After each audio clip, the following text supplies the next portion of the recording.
I actually did a full 35 Whelen video over a year ago and decided not to post it because other creators ran with the idea and kind of saturated the market with Whelen videos. Even though many of those creators had never even shot a Whelen before. Personally, though, I have decades of experience with the Whelen, from the reloading bench to the hunting grounds.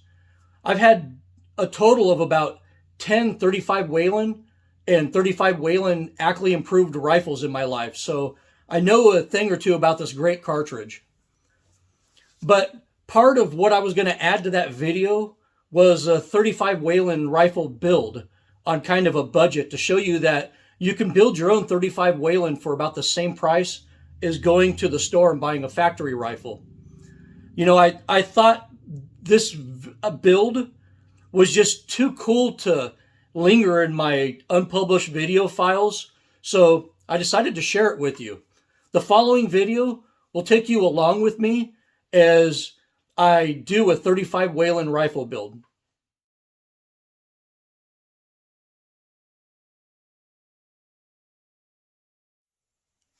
So this is a Sears Model 53 rifle, chambered in 30-06, that I ended up getting at a gun show for $150. I mean, these aren't highly desirable because they have the word Sears on them. They're not highly collectible.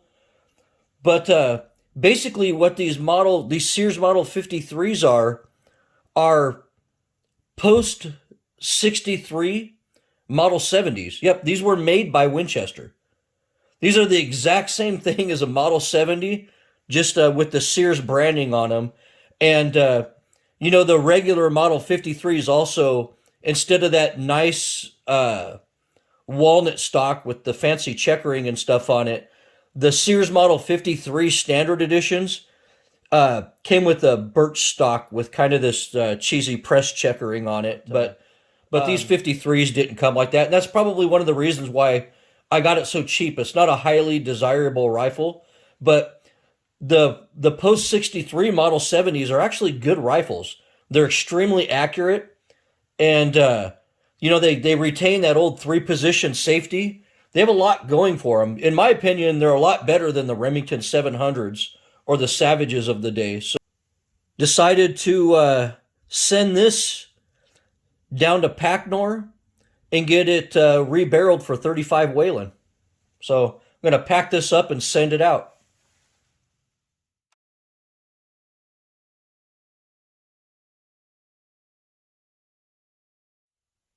So something really cool happened here lately. I already sent that barreled action out to Packnor to get done, to have a new 35 Whelen barrel put on it. But while I was waiting, I was just messing around on Gunbroker, and I saw this HS Precision stock on Gunbroker, and it said, $105 or something like that, $105, $105.99. And I was like, holy crap, an HS Precision stock for a push feed Model 70 for that cheap? Damn, that's, I don't know how much this is, a $300 stock, $400 stock, I don't know, probably closer to $300. And it does have the aluminum, full-length aluminum bedding block in it. But and I ended up going up to about $160. Yeah, $160, and it accepted the bid. Sure enough, and my $160 bid on this stock won. So, although I didn't intend to get a new stock for this build because I'm trying to keep it a real old school budget build here for my 35 Whelen video, I guess I got a new stock for this build. This is a great stock too. Worn base and my worn rings came in, and my scope came in. Say Leupold VX5 HD. Got a good deal on that. And just waiting for that barreled action to show up from Packnor. I could put this thing together, go out and do a little bit of barrel break-in on it, and maybe start developing a load.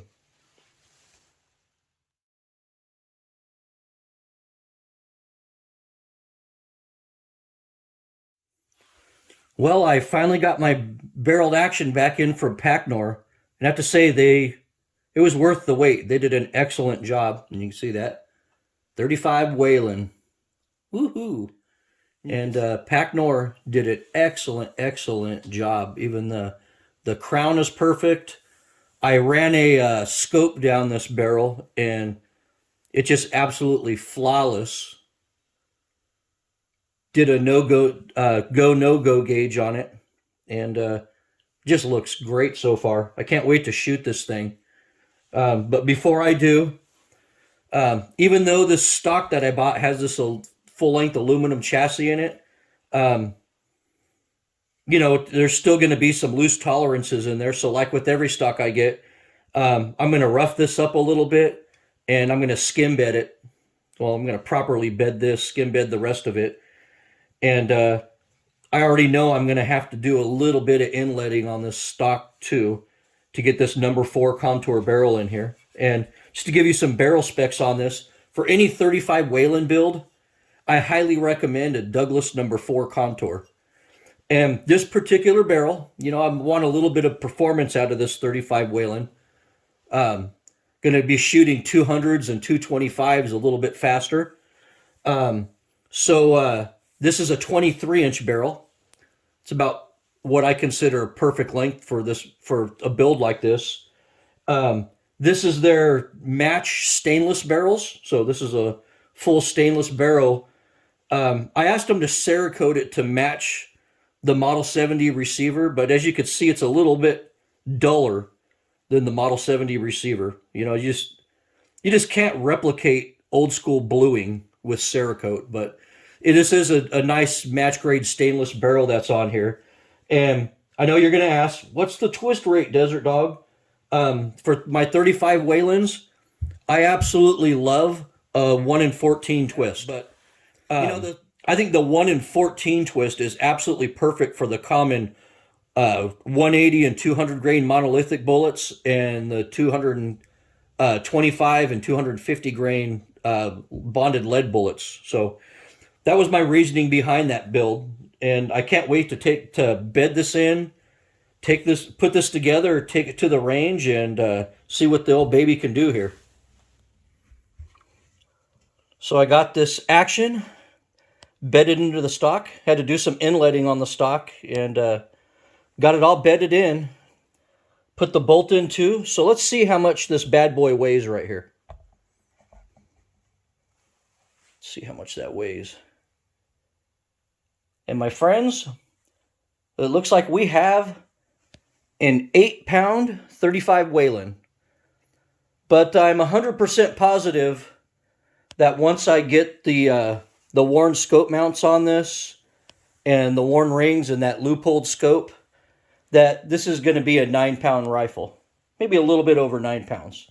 So let's get everything mounted. Well, fully decked out and ready for action. It's 9 pounds, 9.9 ounces. Basically 9 pounds, 10 ounces. So, and that's with steel bases, steel rings, 42 millimeter objective scope, and big ass Douglas number 4 contour barrel, 23 inches long. So that's not bad. I stayed under 10 pounds on this 30. Well, mission accomplished. This build is pretty much complete here. I think it's all said and done. And this HS Precision stock is really starting to grow on me. So can't wait to get this out to the range and start testing it out.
I did some load development with this new barrel, and basically I found some loads for the 200 grain TTSX, which is has always been a favorite for me in the 35 Whelen, especially for deer, black bear, elk size game.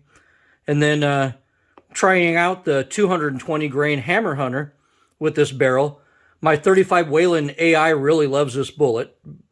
And then, of course, the old standby here, probably the most popular 35 Whelen, the 225 grain AccuBond. Just about everybody who shoots, that I know, that shoots 35 Whelen shoots these bullets. So it's a good bullet for the 35 Whelen. And basically, if I hunt out of state and I'm allowed to use lead loads, this is what I use. But since I live in California, I'd also like some lead-free options for this barrel. Basically, the hammer hunters, the 220 grain hammer hunters, and the 225 grain AccuBond loved Varget the best, by a long shot too. And surprisingly, in this barrel, the 200 grain TTSX actually liked IMR 4064 the best. And so that turned out to be a pretty good load for that. And in general, I find both these powders to be the best powders for the 35 Whelen. So it's good to work up loads with both of these and see where you end up. Please don't ask me for load data. I don't give out charge weights. You need to develop your own loads for your own rifle using a safe and efficient process. So I know I'm going to get a lot of comments on this video down below. What was your charge weight? What's your load data? And I'm not going to give that out.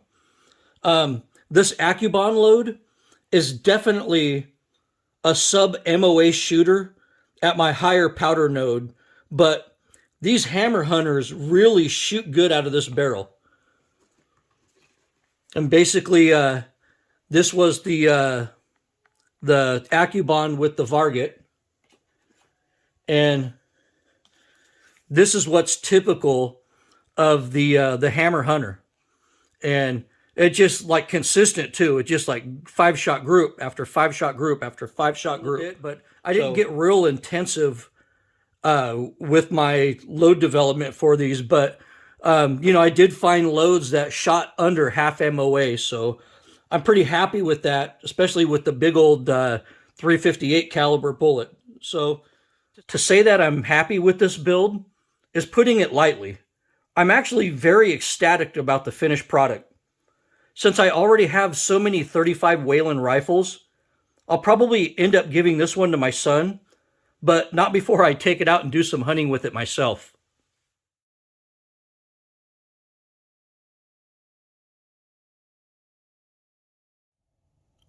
So let's get down to some of the finances here on this build.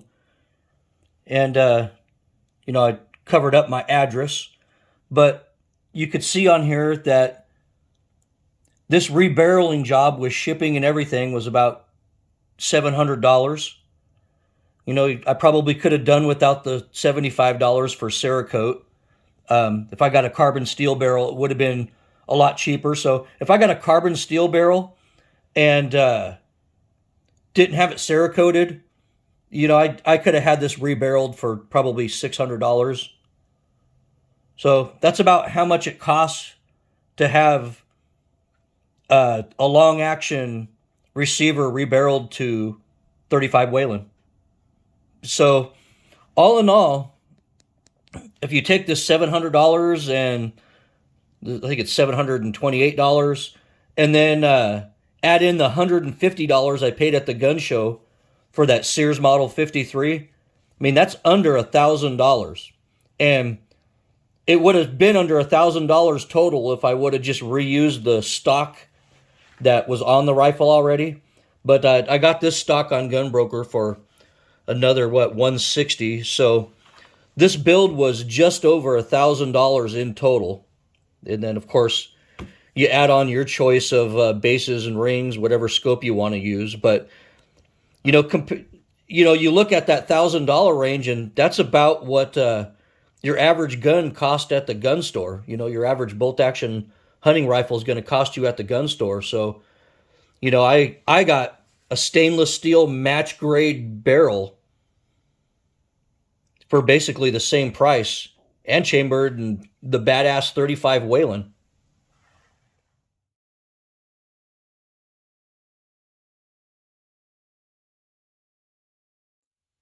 I hope you enjoyed this video about just an awesome project rifle.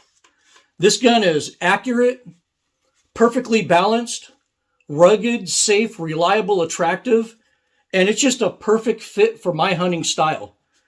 Even if I just redid the factory stock instead of buying this HS Precision stock, I'm still confident that I would really love this gun.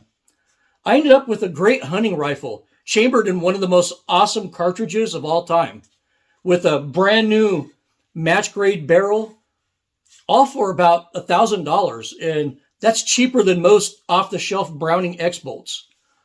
Almost every 35 Whelen I've ever owned was done similar to this build, but most of them were made off of orphaned military Mauser actions or commercial Mauser actions, because that's what I used to prefer doing my builds off of. But this post 63 Model 70 turned out pretty badass. The next time that bears or bison or moose or nilgai are on the menu, this bad boy is definitely coming out of the safe. Well, I hope you enjoyed this video, and as always, thanks for watching and good hunting.